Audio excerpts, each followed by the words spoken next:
E a gente podia fazer uma prática curta, né? Pra gente chegar assim. Que tal? Tirar o som. Depois eu ligo de novo o som pra vocês. Ai, Boninha, bom dia.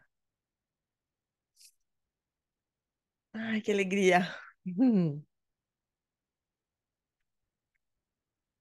A gente podia começar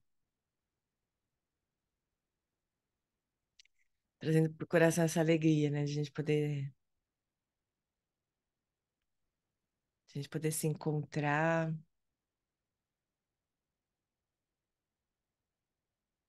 a gente poder trazer mais luz para nosso caminho por meio desse estudo. A gente fazer isso juntos.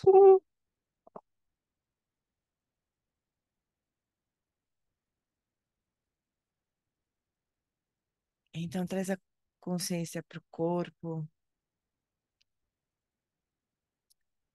sente por uns instantes a base de apoio do corpo.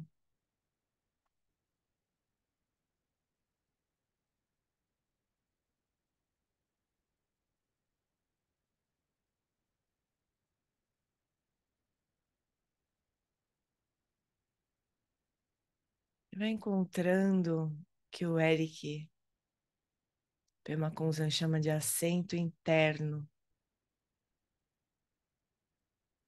lugar onde você pode se acomodar internamente também.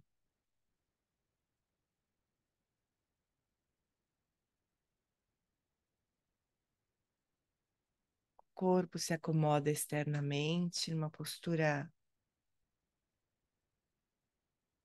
estável, confortável, relaxada. Esse é o assento externo. Mas da mesma forma, a gente pode encontrar esse assento interno, também estável, confortável, relaxado,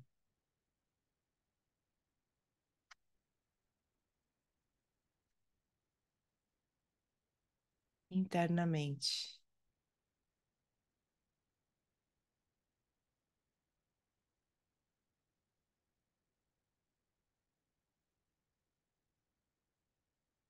E se soltando de todas as ocupações da mente.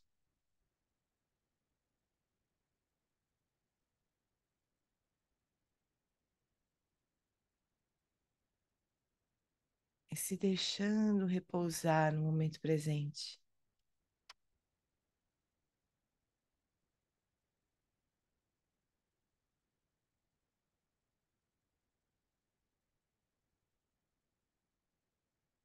Solta os pensamentos e as preocupações do passado, do futuro. Descansa apoiado nas sensações da respiração que acontecem no presente.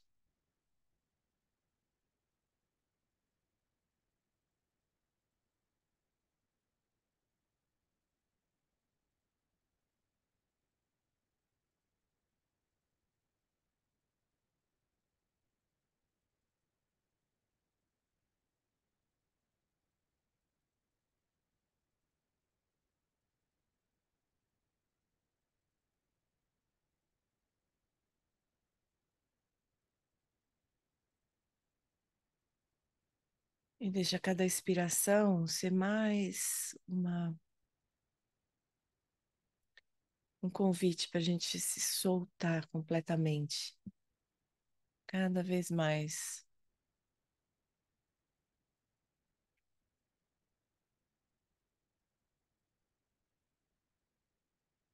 Como se cada expiração fosse um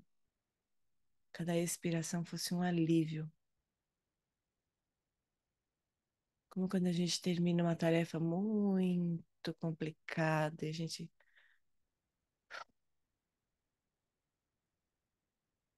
deixa cada expiração ser assim.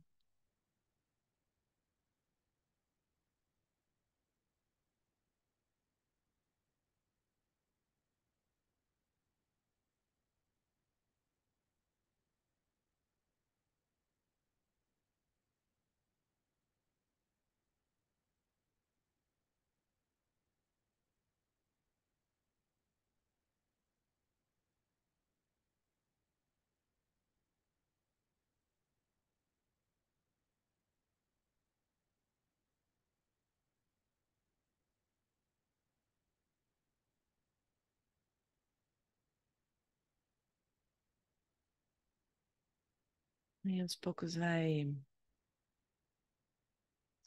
abrindo os olhinhos. Como eu tenho brincado com os alunos lá, assim, eu falo assim, se prepara para não encerrar essa prática agora. Então eu falava, agora se prepara para encerrar a prática. Agora eu falo, se prepara para não encerrar a prática. Senão dá a impressão que a gente encerra, né? A gente faz alguma coisa assim, durante 5 minutos, depois vira de novo durante os outros 23 horas e 55 minutos, né?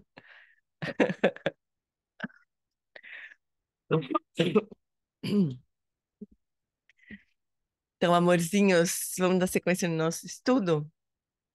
Oi, Carluccia. É tão bom ver vocês todos, Simone e Carmesita. Ahn, Marcinha. Eu, hum, esses dias eu passei meio sem poder sair, né? Meio sem poder sair, não, sem poder sair. E sem poder falar também muito, né? Porque não saía, tossia cada 2 palavras, tossia 3, né? Então aproveitei para fazer legendar um ensinamento do Eric Permacuzan que a gente vai depois disponibilizar e quando ele soube que a gente estava traduzindo, ele se prontificou de fazer perguntas e respostas com a gente, assim, né? Uma sessão só com os brasileiros, assim, coisa chata. Ele é muito chato, sabe? Impressionante. Então, tô tomada, né, tô assim, tô tomada, tô no meio desse ensinamento, assim, imersa nesse ensinamento, né? É muito lindo. Eu aspiro que todos vocês possam depois assistir, porque é lindo demais, assim, a gente vai quando eu conseguir terminar de legendar, porque eu não sei de onde eu tirei essa ideia, né? Porque legendar é muito mais demorado do que colocar a voz em cima, né? Cada hora de filme, sei lá, de vídeo é talvez umas 4 de trabalho, né? Legendando, mas é lindo de morrer. E daí a gente vai disponibilizar por um tempo os vídeos e depois vamos marcar em abril, eu acho, um dia para ele se encontrar com a gente. E a gente perguntar as nossas dúvidas para ele. Vai ser maravilhoso. Eu espero que vocês possam participar todos. Eu vou, com certeza, divulgar para vocês. Chama Dharma do Céu Aberto, o ensinamento. Open Sky Dharma. Quase que eu não traduzo o título, sabe? Porque eu acho tão bonito. Open Sky Dharma, né? Assim, é maravilhoso, é maravilhoso de morrer, demais, assim. Aí vai ficar um tempo, né? A gente vai ter o tempo que quiser, porque tá gravado, né? Foi um retiro que ele deu, acho que 2021 e 2022. Ele teve um infarto no meio, assim, entre a parte 1 e 2, ele teve um infarto, quase morreu. Nossa Senhora. E... Mas é isso. Se preparando para criar uma alegria, assim, da Sanga para trazer ele para o Brasil também. A gente tem essa vontade de trazer ele para o Brasil e encontrar com ele, que é uma experiência, assim, maravilhosa. Então vamos, fofuras. Por enquanto, vamos nos encontrar de novo com o Norman Fisher aqui. Deixa eu soltar os microfones, peraí. Ah, tá solto já.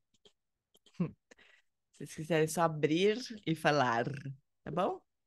Bom, nós estamos na sabedoria. Bom ver você nativa, viu? Seja bem-vinda, saudável. Obrigada, meu bem. Eu tô voltando de pouquinho, porque ontem eu resolvi fazer muitas coisas já.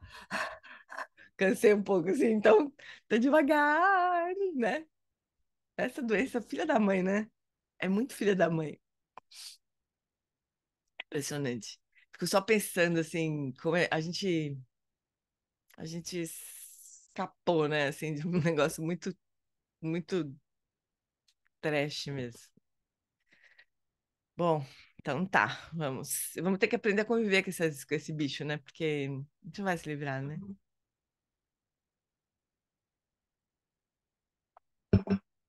Mas obrigada, meu bem, também tô bem feliz. Vamos então. Então, olha só, perfeição da compreensão, né? A gente tá. Sétima perfeição. E aí a gente está nesse trecho aqui, ó. Ahn, ele está falando aqui. Opa, espera só um pouquinho. Ele está falando aqui de compreensão, sabedoria e amor. Então a gente está aqui nesse. Hoje em dia parece haver uma poderosa falta de compreensão no mundo. Desde o 11 de setembro de 2001, a ideia de terrorismo e terroristas tem sido uma característica difundida no discurso público. E com isso, houve um triste aumento do temer o outro, aquele que parece diferente ou estranho.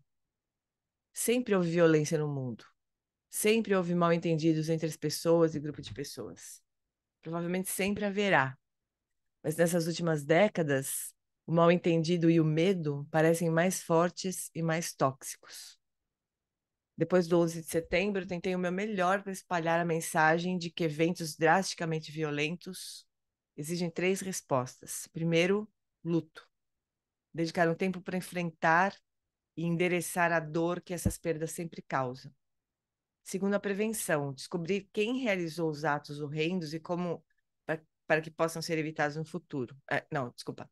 Como descobrir quem realizou os atos horrendos e como para que possam ser evitados no futuro. E terceiro, a compreensão.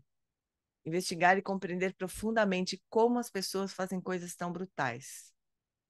Porque toda brutalidade humana é apenas isso, é humana. A longo prazo, compreender a brutalidade é a única maneira de evitá-la. E a compreensão requer uma profunda apreciação da humanidade, da condição humana, né? Bem como das condições espirituais, econômicas e sociais específicas que fazem com que determinadas pessoas e grupos de pessoas perpetrem essas ações.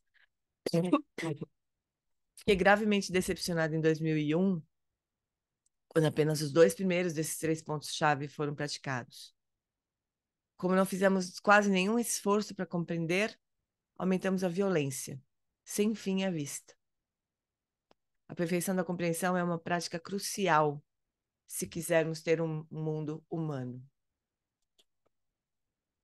É mesmo muito impressionante, assim, né? Como a gente costuma ter uma visão muito estreita dessas situações, né?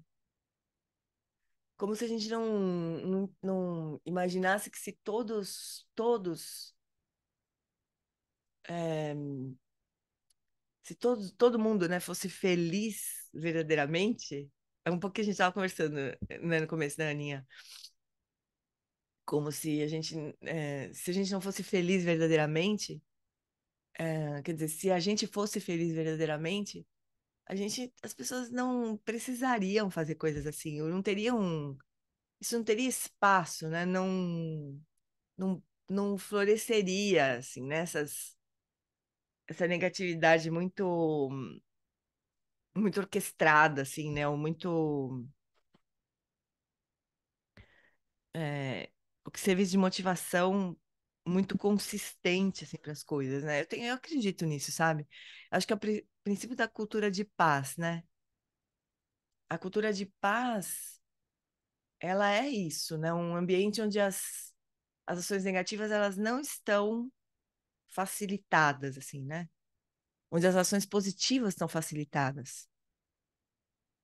Então, as qualidades positivas, elas surgem, elas dão sentido para as coisas, né? Elas acontecem, elas têm lugar, né?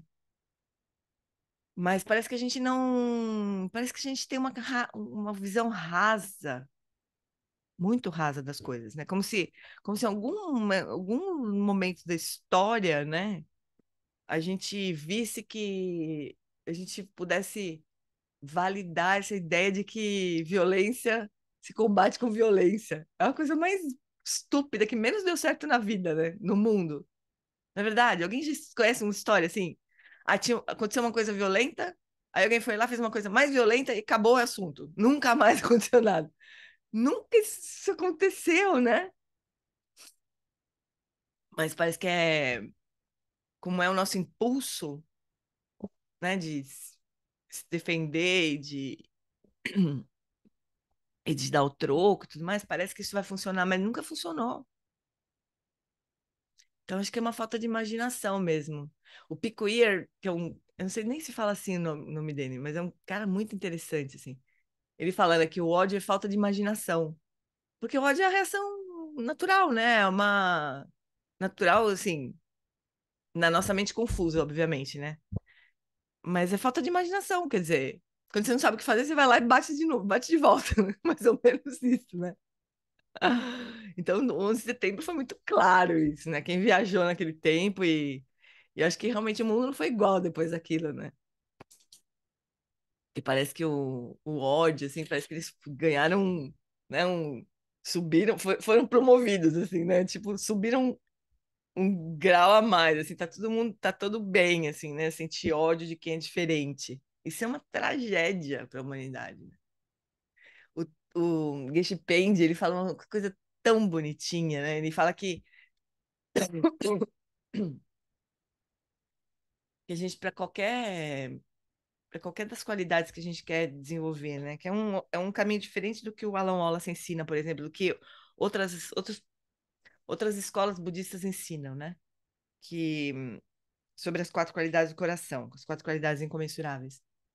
Que o Alan Wallace, por exemplo, ele ensina primeiro o amor, tem uma sequência, né, dessas quatro: amor, depois compaixão, depois alegria empática, depois equanimidade. Mas o Gespen ensina ao contrário, e uma outra escola ensina ao contrário. Começa pela equanimidade, depois, quando tá todo mundo meio que passou né, vamos, deu uma nivelada, assim, por cima, não por baixo, né, por cima, não, não por baixo, que eu quero dizer, porque a equanimidade pode nivelar por baixo, quer dizer, ninguém me importa, eu sou imperturbável, então, todo mundo igual, mas ninguém importa para mim. Então, não é equanimidade isso, né? É indiferença. Isso chama indiferença, né? Mas a equanimidade passa uma régua por cima, assim, né? Aí, amor, compaixão, faz muito sentido para mim também essa abordagem, né? Mas ele fala que a gente precisaria criar a cultura da apreciação, né? De ultrapassar as aparentes diferenças, assim, ultrapassar essa camada mais superficial, esse verniz que a gente tem, que as pessoas todas têm, né? E ir para uma camada mais profunda, enxergando isso, que todo mundo quer ser feliz, que todo mundo quer se livrar de sofrimento, né? Se a gente fizesse isso, as coisas estavam resolvidas, eu acho. Porque aí alguém ia olhar para a injustiça, por exemplo, né, social, fala, "Meu, isso aqui é um caldo para brotar a violência, né?" Eu morei no Rio de Janeiro um tempo, né? E quem mora no Rio de Janeiro, quem conhece o Rio de Janeiro, vai concordar comigo, assim, que ali as coisas estão muito próximas, assim, né? Aquela Zona Sul super rica e rica e, assim, claramente rica, né? Uma coisa assim, né? Aqueles apartamentos gigantescos na beira do mar, aquela coisa assim, né? E o morro, ali do lado, né? Pobreza extrema, assim. Aqui não tem o menor perigo de dar certo, como diz meu amigo, né? Não tem o menor perigo de dar certo, porque é violento. Eu sempre pensava isso, assim, via aqueles puta carros, assim, atravessando, andando ali né? Eu achava aquilo tão... Claro que a gente vê em São Paulo também, não é? Não estou dizendo que só se vê no Rio, mas ali a proximidade entre a miséria e a riqueza é muita, né? E é super violento isso. Eu vi isso acontecendo naqueles baita carrões, assim, né? Assim, era muito comum. Eu morava no Leblon, né? Morava no meio dessa riqueza que eu tô falando, mas assim, do lado do morro também, né? Aquele lugar é muito louco. E sempre tinha história de carro que, durante a madrugada, aqueles moleques de carrão se borrachavam num poste qualquer ali da praia, né? Era muito comum isso. Daí, mas isso também é violento, né? Eu olhava aquilo e falei, nossa, isso é uma violência, assim, para uma pessoa que não tem nada para comer, assim, né? É, testemunhar aquela exuberância, assim, né? De riqueza, assim. É muito violento também. Não tem como isso dar certo, né? Mas, sei lá, a gente, como a gente estava falando com a Ana no começo, a gente não dá a gente não, parece que não dá devida atenção para isso, né? Para as verdadeiras causas do sofrimento. E daí as verdadeiras causas do sofrimento levam a essas coisas, né? Esses desfechos violentos. Não estou dizendo que, eu não acho também que, não sei o que vocês acham, mas eu não acho também que assim a questão material ela é a única causa, né, dessas coisas. Não, não acho isso, mas já ajudaria, né? Quer dizer, que se as pessoas tivessem um mínimo de dignidade, assim, né? Pudessem levar uma vida minimamente digna, né? Isso ajudaria.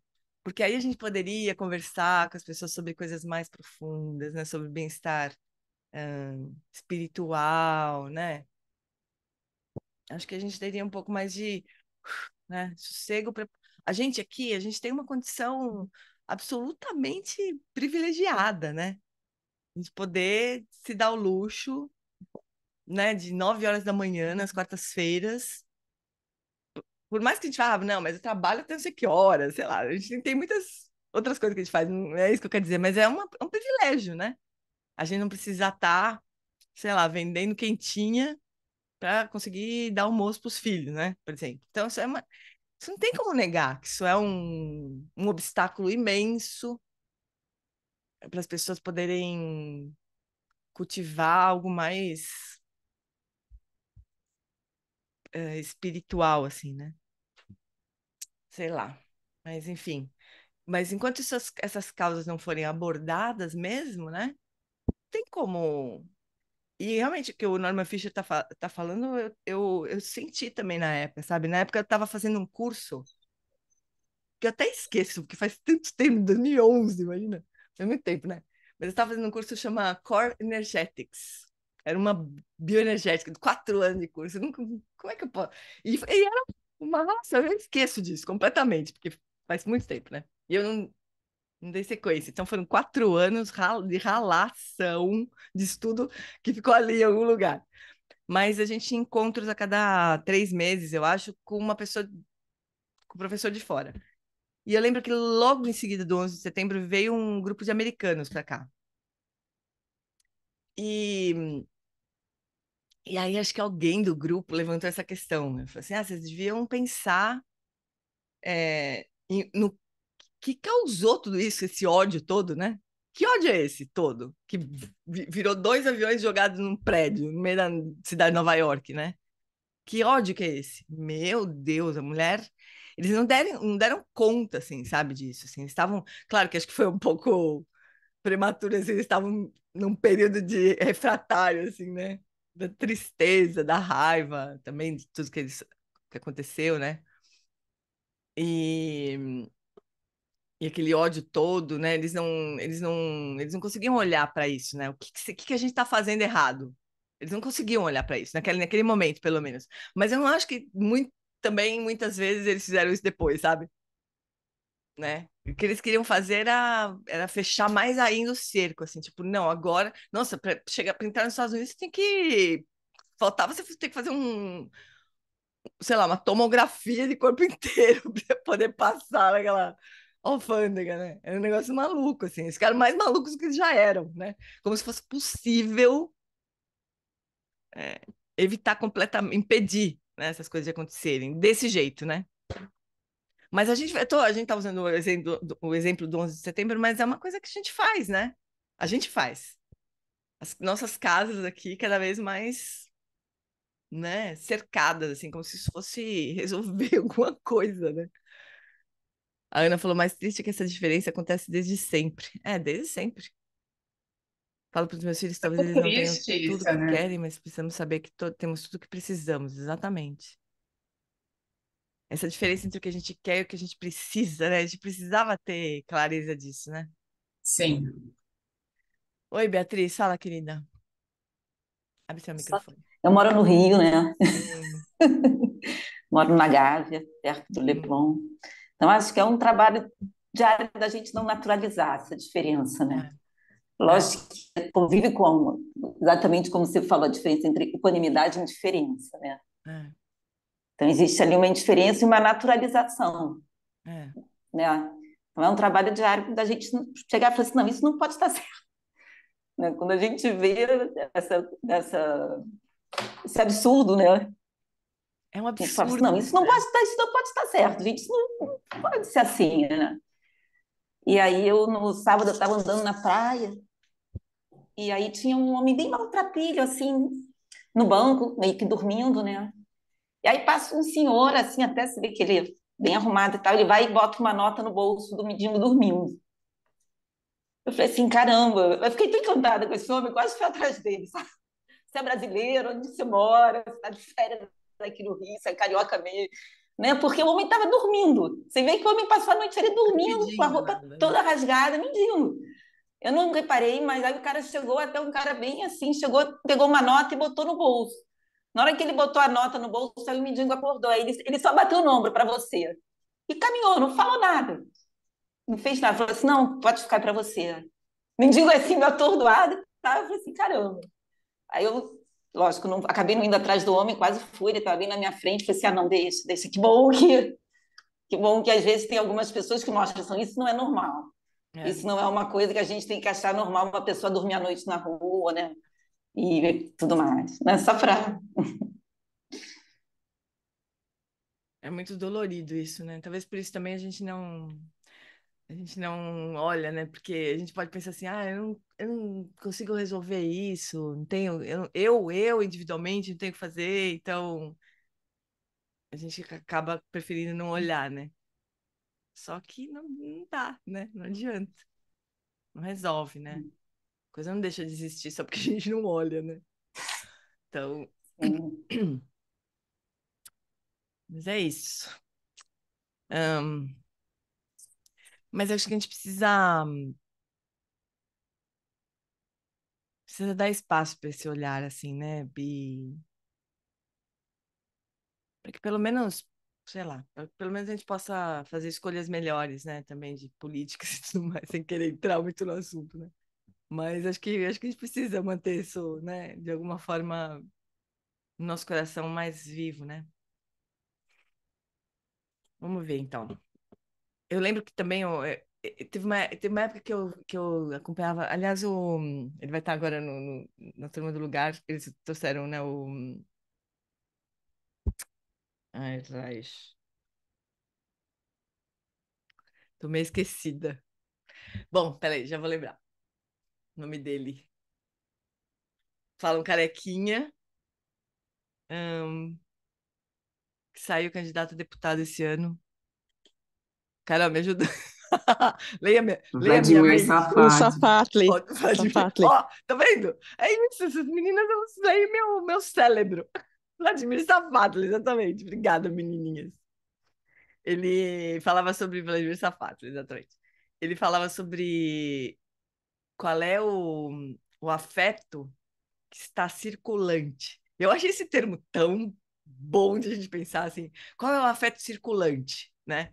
E ele fala que o medo, que é o que o Norman Fischer está falando, né?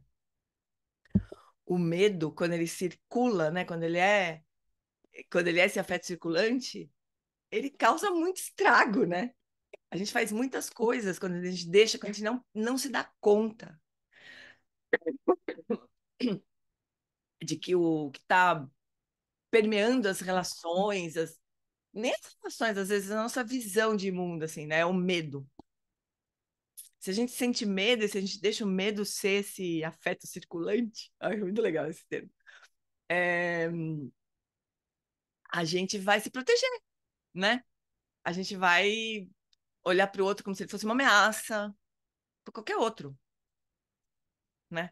E daí a gente vai criar, sei lá, ferramentas e estratégias para se livrar do outro.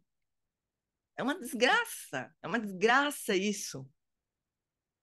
É tão budista isso ao mesmo tempo, porque o medo é exatamente. O medo e a raiva, eles são parceiros, né? Na visão budista, o medo e a raiva são os afetos circulantes do reino dos infernos, né? Porque o medo rapidamente se transforma em raiva, né? E porque você E ao contrário também. Medo e raiva são, para mim, putz, são dois lados de uma mesma moeda, na minha visão, assim. É muito fácil de um virar o outro, assim. O discurso inteirinho do Putin essa semana foi sobre. Eu nem vi, Marcinha. Eu tava tão. Putz, esses dias eu tava tão tomada pela Covid e pela desgraceira que aconteceu no litoral que nem tive saco de escutar o Putin falar, porque ele parece que ele vive num outro planeta, né? Não sei. É uma. Mas fala pra mim, Má, o que que ele falou? É uma alucinação, Do assim, sabe? desarmamento, né? Que ele se recusou a. Ah, não, ele falou que foi a Ucrânia que procurou isso, né? Assim, que está É. acontecendo hoje, e que todo o Ocidente está só inflando a Ucrânia para continuar com a guerra do jeito que está, mas que, tipo, né, tirem o cavalinho da chuva, né? Que ó, você não Não vai vai se acabar tão render, cedo. enfim. Né? E aí ele declarou né, que não vai mais seguir aquele protocolo, né, É. do armamento nuclear. Mas você vê, Má, também é uma questão assim, né? E é muito loucura, assim, Que porque faltou nessa ele falou negociação de muito. longo prazo com a União Soviética que levou para isso, né? Com a Rússia, agora, né? Que levou o cara Mas desse escanteio, uma assim, ó. posição totalmente de medo, assim, É, de recuar, né? Não sei, mas eu senti muito isso, assim, de, tipo, ele chegou num ponto que ele falou, se eu recuar agora, vai ser muito ruim para a imagem, assim, né? é, Lógico que eu tô falando de um lugar de ignorância política em relação às questões da Rússia, né? Mas é. a sensação que dá ouvindo, assim, Mas e, tem... e é das consequências disso tudo, né? Exatamente, imagina. Não, o fim do mundo, simplesmente, né? Literalmente, né? É muito louco, realmente. Então, essas duas coisas estão sempre juntas, né? Então, se a gente não olha para isso, né? Se a gente não. Mas, assim, mesmo para nós, pessoalmente, assim, né? Se a gente não perceber. é, Se a gente não perceber o medo, né? Voltando para o Rio de Janeiro, uma vez eu tava caminhando na praia, assim, e acho que eu tava, sei lá, sentada num banco, alguma coisa assim, e uma mulher também bem na miséria, assim, coitada. Eu fui tão, nossa. Ela chegou perto de mim, eu tomei um susto tão grande que eu afastei, assim, sabe quando a pessoa chega perto de você e eu tava distraída, assim, olhando pro mar, sei lá o quê, viajando. Ela chegou perto de mim, ai, me deu uma vergonha de ter me assustado com ela, sabe? Que daí eu falei, não, senta aqui, vamos conversar, vamos bater um papo aqui, né? Eu fiquei um tempão conversando com a mulher, foi uma das coisas mais legais que me aconteceu no Rio de Janeiro, porque é tão raro, eu tinha pouca chance, assim, de conversar com essas pessoas e saber como é que é a vida delas, né? Mas... Mas eu acho que, sei lá, em outro momento, ou o que eu faria normalmente, se eu tivesse com criança, alguma coisa assim, eu teria levantado e ido embora, assim, sabe? De medo, né? De me aproximar. Mas quando você para conversar com as pessoas, assim, tipo, ela tava um puta de um calor, assim, um sol de 70 graus, eu acho. E aí eu quis dar meu chinelo para ela, porque ela tava pisando no chão, assim, né? Andando no chão, assim. Ela falou, não, não adianta. Chinelo não adianta. Eles roubam. Não adianta. Mulher de rua. Mulher na rua. Não, as pessoas roubam. Eu nem ligo mais para andar de chinelo. Como assim roubam? Ah, roubam. Um rouba do outro. Você pensa como que é as coisas são. É assim, uma pessoa, um mendigo rouba do outro. Então não adianta, nem me preocupo mais com isso. Aí ela era cozinheira, tinha cozinhado em casas de família lá no Rio de Janeiro e tava na rua, né? É muito dureza, mas assim, eu quase morri do coração da mulher chegar perto de mim, assim. É uma vergonha isso, uma vergonha. Então, assim, é isso que circula muito tempo, muitas vezes, né? É o medo, a aversão, o desprezo, sei lá, o que que é que a gente permite que fique circulando. Daí quando a gente vê, isso vai criando uma forma, um se junta com o outro que também tem a mesma visão, vai tomando uma forma, daqui a pouco tem uma guerra declarada. É assim que é. Não é, né? Não é uma coisa que acontece só no papel. É uma coisa coletiva de veneno, né? De ignorância, de veneno mental. Mas tem uma coisa individual ali acontecendo o tempo todo, né? É uma forma de a gente trabalhar também, se a gente quiser, sei lá, né? Pelo menos enxergar as coisas de outro jeito. A gente trabalhar essas coisas em nós, né? Quanto que a gente está sendo movida ou fica tomada por esses afetos circulantes. Acho muito útil esse termo do safato. Não é dele, é filosófico, depois eu fui ver. Ele é um filósofo, né? Mas é um termo da filosofia que eu sou mega ignorante. Então, eu achei muito útil. Afeto circulante. Vamos ver se a gente termina essa partezinha aqui. Ah, termina. Falta pouquinho.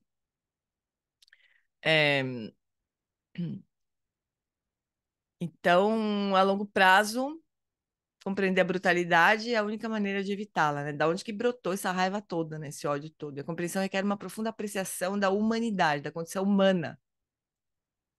Uma apreciação, quer dizer, uma olhar, né, com cuidado para a condição humana. O que que a gente está, onde que a gente está errando, né? O que que a gente não está vendo? Bem como das condições espirituais, econômicas e sociais específicas que fazem com que determinadas pessoas e grupos de pessoas perpetrem essas ações.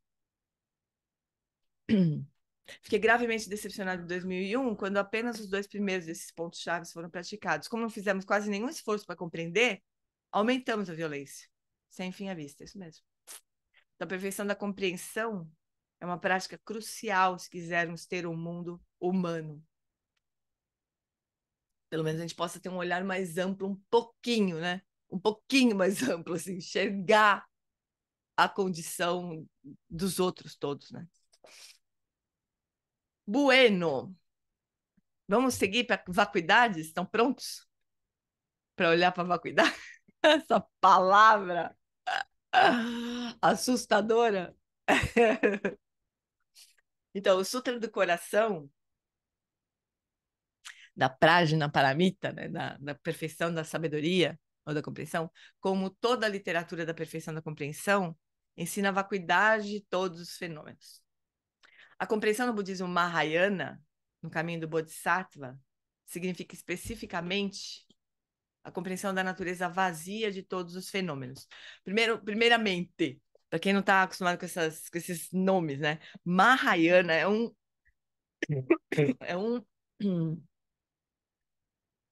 é um, uma forma de descrever a motivação, né? Que a gente tem para praticar o caminho budista. Então, é como se fosse uma divisão, assim, entre a motivação que é individual, a motivação que fala assim, ah, eu vou atingir iluminação para que eu pare de sofrer. Eu tô cansada de sofrer, eu tô cansada do samsara, eu entendi que no samsara não tem jeito, então, ó, fui. Essa é a motivação hinayana. Hinayana. A motivação mahayana, ela tem uma compreensão mais coletiva, assim, tipo, não dá para ir sozinho, né? Não tem como eu, eu, eu ser verdadeiramente feliz sozinho. Não tem jeito. Preciso que todo mundo seja feliz para ser feliz de verdade, né? Para atingir iluminação, para ir para me livrar de uma vez por todas dessa condição de vulnerabilidade ao sofrimento. Não é só do sofrimento, né? A, a, a condição do samsara, né, que a gente chama de samsara, é uma condição de vulnerabilidade ao sofrimento, ainda que a gente não esteja sofrendo hoje. Então, vamos supor, tá todo mundo bem hoje aqui, né?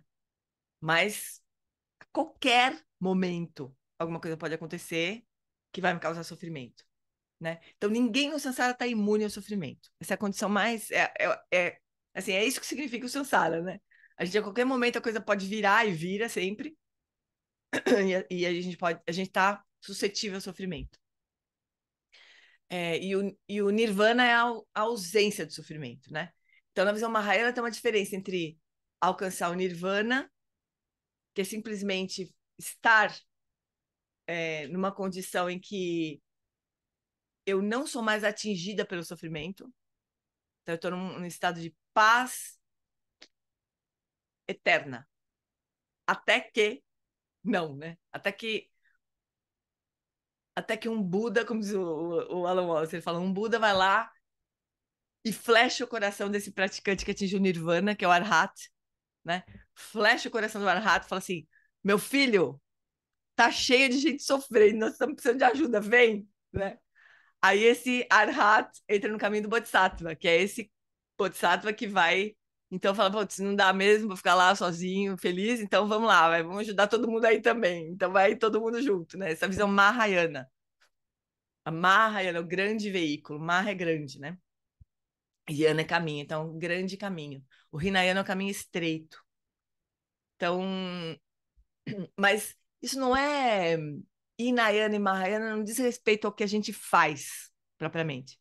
Qualquer prática espiritual pode ser Hinayana ou Mahayana, dependendo da motivação. Então, se eu faço a prática mais simples de shamatha, né? Uma prática simples. Ela pode ser tanto uma prática Hinayana como uma prática Mahayana. Eu posso tanto estar preocupada em eu me livrar de sofrimento, quanto eu eu estou preparando uma condição de mente para poder ajudar todo mundo a se livrar do sofrimento. Então, aí shamatha passa a ser uma prática mahayana, né?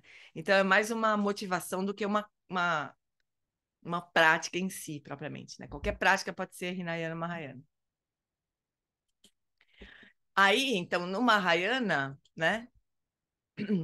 Como ele está falando aqui, a compreensão no budismo Mahayana, no caminho do Bodhisattva, significa especificamente a compreensão da natureza vazia de todos os fenômenos. Essa compreensão específica que abre o caminho do amor e da compaixão. O Hinayana, ele se preocupa mais com compreender a vacuidade do eu, né? Então, o Arhata, ele tem uma realização da vacuidade do eu. Ele sabe que ele não existe, assim, que não existe um eu que possa sofrer, então, pronto, fim do sofrimento. Porque se não existe um eu que possa sofrer, fim de papo, né? Mas aí, o que acontece? O Mahayana, o Bodhisattva, ele também, obviamente, compreende que não existe um eu ali verdadeiramente existente e tudo mais, mas ele também vê que os fenômenos também são vazios. Então, ele é capaz de andar pelo samsara sem se perturbar, porque ele entende que também os fenômenos não têm existência inerente, né? E aí ele vai, então, ser capaz de expressar amor e compaixão, porque ele não... As coisas não pegam mais ele, né? O Hinayana não, ele precisa ir para o Nirvana, onde nada acontece, né? Nada está acontecendo no Nirvana. É uma condição completamente... uma condição completamente isolada, vamos dizer assim, né? Sansara não. Mas só que o Bodhisattva, né, quando ele chega no fim assim, do caminho, ele já não está... Para ele, tanto faz. A gente não consegue nem entender isso direito. Né? Mas se diz que o Bodhisattva, quando ele está no fim do caminho, está próximo a atingir a iluminação, que seria, então, essa condição que permite que ele... aí é um Buda, né? Que ele possa se manifestar do jeito que precisar para ajudar as pessoas, os seres todos, né? Quando ele está chegando nesse ponto assim de atingir a iluminação, para ele tanto faz o nirvana ou samsara, né? Ele já, imagina, você já não está mais para você, assim, não, para você não faz mais diferença, né? Tá, tem um só sabor, a gente fala, né? O samsara e o nirvana são uma mesma coisa, assim, não importa. Porque não importa mais, importa é ajudar os seres todos a se livrar de sofrimento, né? Pensa, é uma boa coisa, né? Mas então aí isso abre caminho para o amor e para a compaixão, né? Palavras de novo. A palavra geralmente traduzida como vacuidade é shunyata em sânscrito. Então, shunyata é geralmente traduzido como é a palavra em sânscrito, né? Que geralmente a gente traduz como vacuidade. Ela vem de uma palavra raiz que sugere inchaço, algo inchado e vazio, sem nada dentro, como um balão. Eu diria que é inflado essa palavra. Carol, você está com o inglês aí fácil? Tô, tá swelling. inchado mesmo. É, mas talvez... Bom, vamos deixar assim, vai. Inchado e vazio, sem nada dentro, como um balão. Sim, eu sei que há ar dentro de um balão, mas não há coisa. Mais sobre isso em um momento, né? Tem mais a ver com não ter nada dentro, em termos de não ter nada, nenhuma coisa dentro. A vacuidade implica uma espécie de engano. Seres, todas as coisas, pensamentos, ideias, sentimentos, tudo isso é enganoso. Eles parecem ser algo grande e cheio, como um balão, mas quando você alfineta isso, os pica feio demais, né? Quando você perfura isso, eles estouram, como o mágico de Oz. Como mago, eles estão vazios, completamente sem a substancialidade que parecem ter. Então, esse que é o ponto de... Putz, isso é tão bonito, tem tantas formas bonitas. Eu já ouvi tantas formas bonitas de explicar isso, porque assim, é como se a realidade que a gente vê, né, a realidade aparente das coisas, né, elas nos levassem a achar que elas são verdadeiramente existentes, que elas existem exatamente do jeito que elas parecem existir. E por isso que se diz que a realidade é enganosa, que ela nos leva a pensar, né, a achar que elas existem de verdade, independente de mim. Essa é a chave. Essa é a chave para a gente não se atrapalhar com essa visão da vacuidade, né? A gente é levado a achar.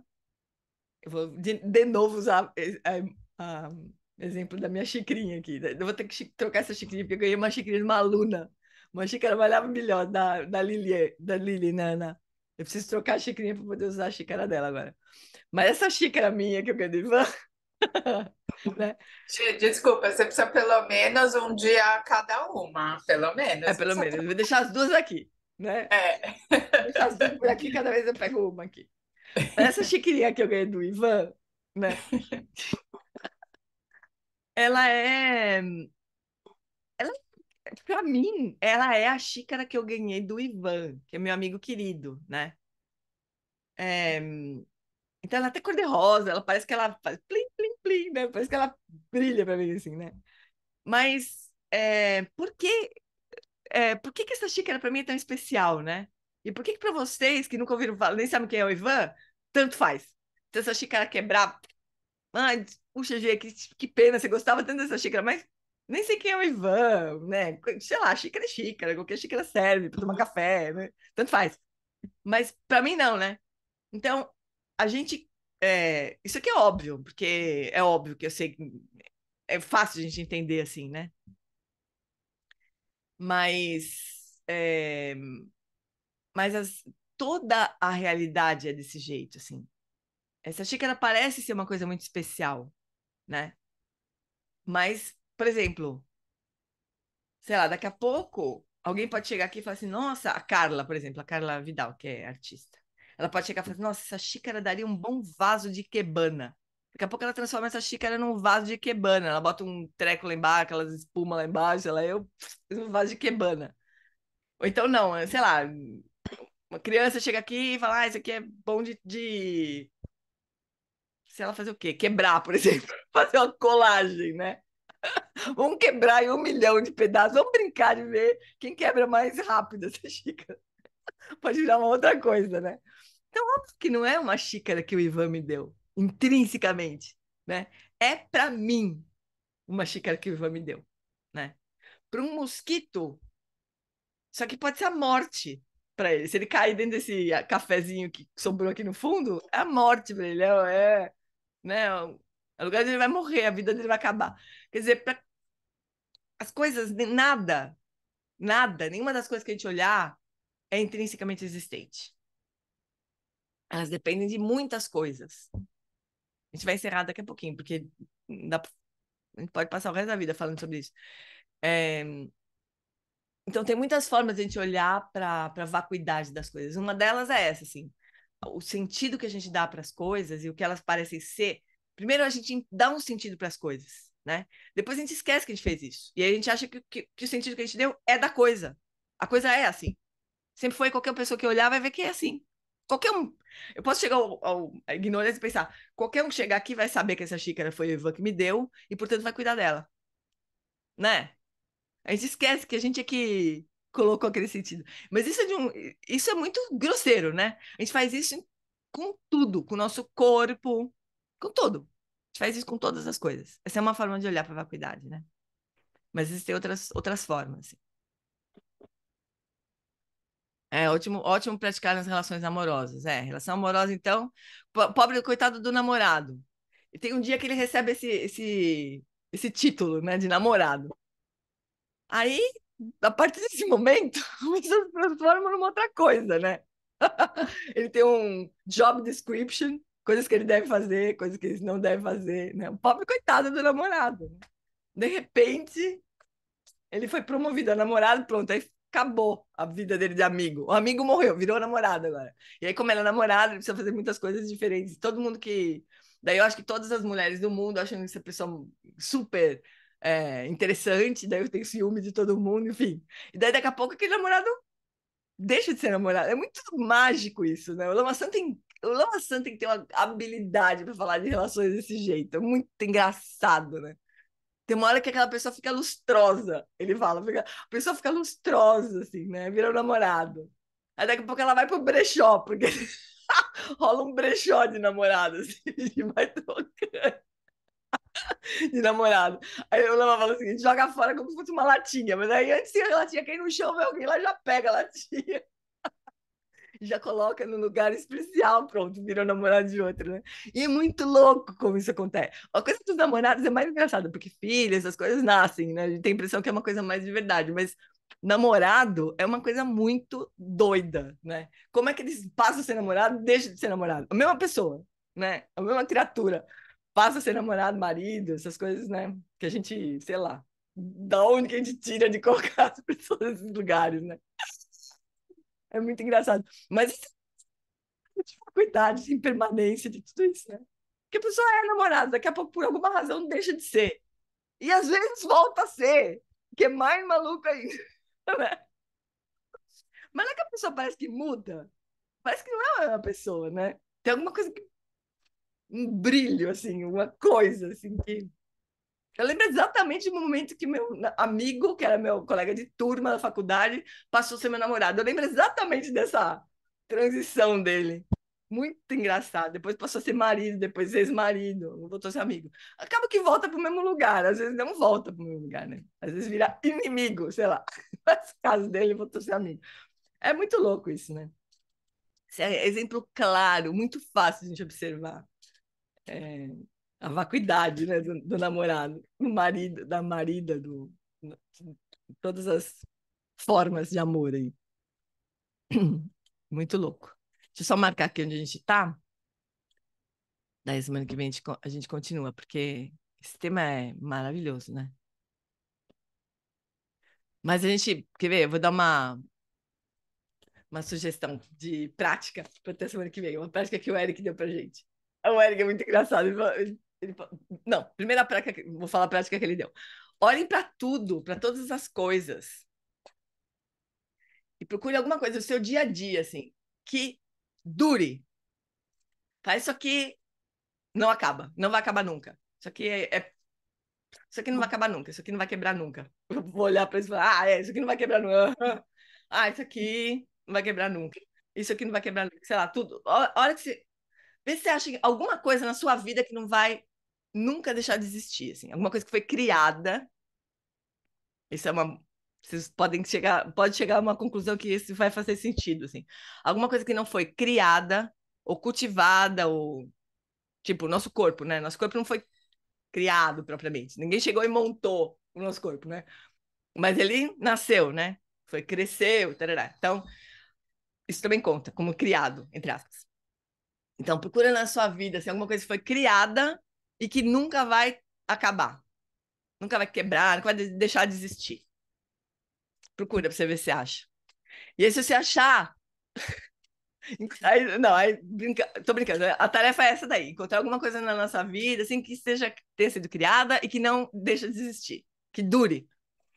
E depois ele brincou com o eu, né? Quando você encontrar o eu, tira uma selfie dele. Manda pra mim. Essa tarefa ninguém conseguiu fazer. Até agora, pelo menos, eu acho.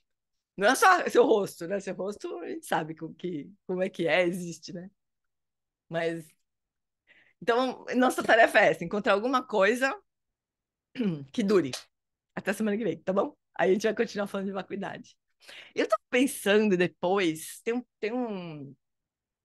uma professora que chama Elizabeth Metes Nangel, que é maravilhosa. Ela escreveu 2 livros maravilhosos: Poder de uma Pergunta Aberta e A Lógica da Fé.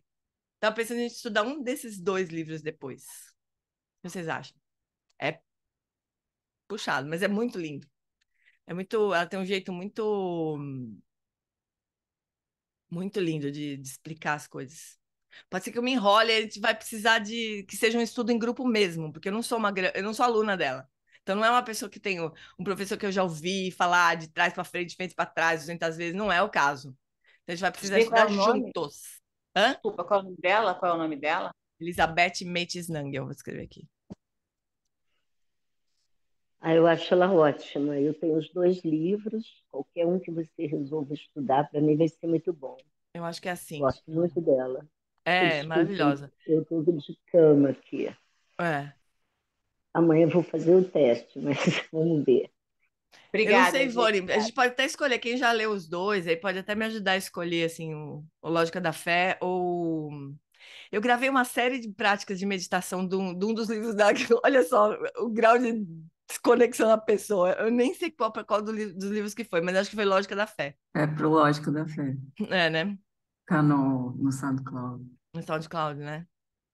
Então, tem essa vantagem também, tem várias práticas dela gravadas, né, que a gente pode fazer em casa, assim. Eu acho uma boa opção, sabe, pra gente continuar estudando. A partir desse ponto, inclusive, né, da vacuidade, porque os livros dela são Poder de uma Pergunta Aberta, maravilhoso também. Mas a gente pode estudar os 2, né? A gente pode estudar. A sequência é a seguinte: O Poder de uma Pergunta Aberta, foi o primeiro livro dela, né? Traduzido para português, pelo menos. Depois a Lógica da Fé. A gente pode estudar primeiro um, depois o outro também, né? Porque é uma progressão, eu acho. Mas a gente pode fazer as práticas do Lógica da Fé também. Ah, sei lá. Ainda falta um tempo ainda para a gente terminar É esse. fácil de achar esse, a gente acha É, aqui. Lúcio da Letra. É Lúcio da Letra. Se vocês puderem comprar direto do Lúcio da Letra em vez da Amazon, pessoal. Aonde foi o outro, né? Eu passo no. Tá. Eu passo no Aonde a nosso gente grupo. comprou isso, né? Oi? É tão Esse mesmo. importante isso, Mesmo né, da editor. gente. Oi? É tão importante isso da gente comprar direto da Lúcia da Letra, né? Nossa, é Porque ele muito faz um trabalho tão importante. incrível, a gente precisa A gente apoiar essas precisa. pequenas editoras, né? Com tudo, né? Com os pequenos comércios, eu acho, de uma forma geral. Mas editora.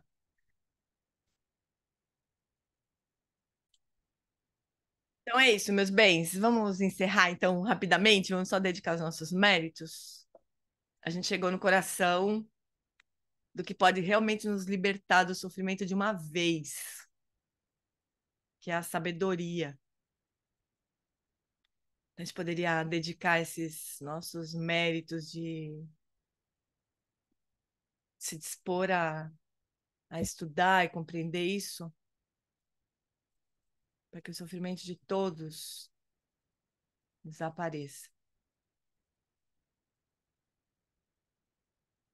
A gente possa contribuir para isso acontecer.